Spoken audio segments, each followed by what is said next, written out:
ക്രിസ്തുവിൽ പ്രിയ സഹോദരങ്ങളെ, 2025 ഡിസംബറിലെ ക്രിസ്മസ് ഒരു പ്രത്യേകത നിറഞ്ഞതാണ്. ക്രിസ്തുവിന്റെ മനുഷ്യരവതാരത്തിന്റെ മഹാജുബിലിക്കായി ഒരുങ്ങുന്ന ഈ പുണ്യദിനത്തിലാണ് നാം ഓരോരുത്തരും ബെത്ലഹേമിലെ പാലത്തിലേക്ക് നടന്നു നീങ്ങുന്ന നമ്മള് ലോകത്തിന്റെ രക്ഷകനായ ഉണ്ണിയേശു പിറന്നു വീഴുന്ന ആ പുണ്യസുദിനം മഹ്മാർ കാഴ്ച സമർപ്പിച്ച സ്വർണത്തെക്കാളും കുന്തിരിക്കത്തെക്കാളും നിറയേക്കാളും അതിൽ നിന്നും വ്യത്യസ്തമായ ഒന്നിനെ കുറിച്ചാണ് നാം ഇവിടെ ചിന്തിക്കുന്നതും ധ്യാനിക്കുന്നതും. ഇന്നത്തെ എന്റെ ചിന്തയ്ക്കാധാരം ഉണ്ണീശോയ്ക്ക് സമ്മാനമായി നൽകുന്നത് ഉണ്ണീശോയ്ക്ക് താഴ്ത്തല. സാധാരണഗതിയില് താഴ്ത്തല എന്ന് ചിന്തിക്കുമ്പോൾ നാം എല്ലാവരും അതിനെ ഒരു ആഭരണമായിട്ടാണ് കാണുന്നത്. എന്നാല് ക്രിസ്തുവിന്റെ കാര്യത്തില് താഴ്ത്തല മറ്റൊരർത്ഥമാണ് നമുക്ക് നൽകുന്നത്. ദൈവപുത്രനായിരുന്ന ക്രിസ്തു പാപികളെയും രോഗികളെയും ദരിദ്രരെയും ഒറ്റപ്പെടുന്ന സമൂഹത്തിലുള്ളവരെയും അന്വേഷിച്ച് നടത്തിയ ഒരു യാത്ര, അതായിരുന്നു ക്രിസ്തുവിന്റെ സഞ്ചാരപാത എന്ന് പറയുന്നത്. ഒറ്റപ്പെടല് പലപ്പോഴും ജീവിതത്തില് താങ്ങാനാവാത്ത ഒന്നാണ്. അങ്ങനെയെങ്കിൽ യഥാർത്ഥമായ കാഴ്ച എന്ന് പറയുന്നത് നമ്മുടെ പാദങ്ങളുടെ സമർപ്പണമാണ്. നമ്മുടെ പാദങ്ങള് യഥാർത്ഥമായിട്ട് സഞ്ചരിക്കുകയാണെങ്കിൽ നമുക്കവിടെ സന്തോഷം കണ്ടെത്തുവാൻ സാധിക്കും.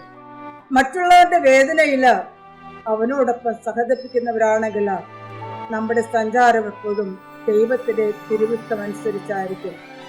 അങ്ങനെ വരുമ്പോൾ നമുക്ക് കൊടുക്കാവുന്ന ഏറ്റവും വലിയൊരു ജീവിതം എന്ന് പറയുന്നത്, ഒരു വിശുദ്ധമായ ജീവിതം എന്ന് പറയുന്നത്, ദൈവത്തിന്റെ ഇഷ്ടമനുസരിച്ച് സഞ്ചരിക്കുമ്പോൾ അത് ദൈവത്തിന്റെ തിരുഹിതത്തിന് അനുസൃതമായിട്ടുള്ള ഒന്നായിരിക്കും. പ്രിയമുള്ളവരെ, നമ്മൾ ഇന്ന് ഈ പുൽക്കൂട്ടിലേക്ക് കടന്നു നീങ്ങുമ്പോൾ ക്രിസ്തുവിന്റെ കാഴ്ച, ഉണ്ണീശയ്ക്ക് നൽകുന്ന സമ്മാനമെന്ന കാഴ്ച നമ്മുടെ ഓരോരുത്തരുടെയും ജീവിതത്തിലെ പുണ്യങ്ങളാണ്. നാം ക്രിസ്തുവിന് വേണ്ടിയിട്ട് വരവിന് വേണ്ടി ഒരുങ്ങുമ്പോൾ നാം ഓരോരുത്തരും ഓരോ ദിനങ്ങളിലും സമർപ്പിക്കുന്ന ഓരോ പുണ്യങ്ങളാണ് നമ്മുടെ ജീവിതത്തിലെ ഏറ്റവും വലിയ മാതൃക. നമുക്കിന്ന് ചിന്തിക്കുവാൻ സാധിക്കുന്നതും അത് തന്നെയായിരിക്കണം. ലൂക്കായുടെ സുവിശേഷം 1-ാം അധ്യായം 39 മുതൽ 46 വരെ വചനത്തില് നാം ധ്യാനിക്കുന്നുണ്ട്.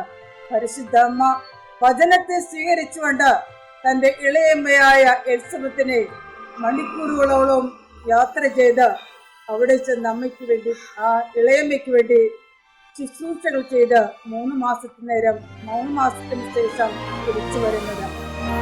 ഇതൊരു പുണ്യത്തിന്റെ യാത്രയാണ്, തീർത്ഥാടനമാണ്, മഹാജുബിലിയുടെ ഒരു അനുഗ്രഹ നിമിഷമാണ്. അതിനാൽ ഇന്നത്തെ സൽപ്രവൃത്തിക്കായി സന്തോഷത്തിന്റെ 2-ാം രഹസ്യം ധ്യാനിച്ചുകൊണ്ട് നമുക്ക് പ്രാർത്ഥിക്കാം.